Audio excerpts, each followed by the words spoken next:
আমি বোলপুর শান্তিনিকেতন থেকে এসেছি।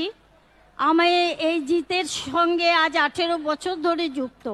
উনি যেভাবে আমাদের পাশে আছেন, সত্যি আমি খুব আনন্দিত এবং খুশি। ওনার মতো লোক আমি কোথাও দেখিনি।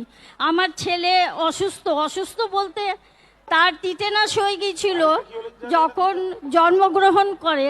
তো সেই চিকিৎসার ব্যাপারে উনি অনেক সাহায্য করেছেন, এখনও করছেন, আশা করি উনি ভবিষ্যতেও করবেন। আমার আর কিছু বলার নেই, উনি নিজে তুলনীয়। নমস্কার। আমি শুভজিৎ দত্ত। আমি ভগবানকে চোখে দেখিনি, কিন্তু জিদ্দাকে দেখেছি। দাদাই আমার কাছে ভগবান। আমার প্রচণ্ড ভাগ্য ভালো যে আমি ওনার কাছে আসতে পেরেছি। ওনাকে অন্য কিছু বলবো না। দাদা ভালো থাকুক এবং আমাদেরকে ভালো রাখুক, আমাকে ভালো রাখুক, দাদা নিজেও ভালো থাকুক। দাদা অনেকভাবে আমার কাছে থেকেছে, সারা জীবন দাদা যেন থাকে, দাদা বলছেন আমিও থাকতে পারি। থ্যাংক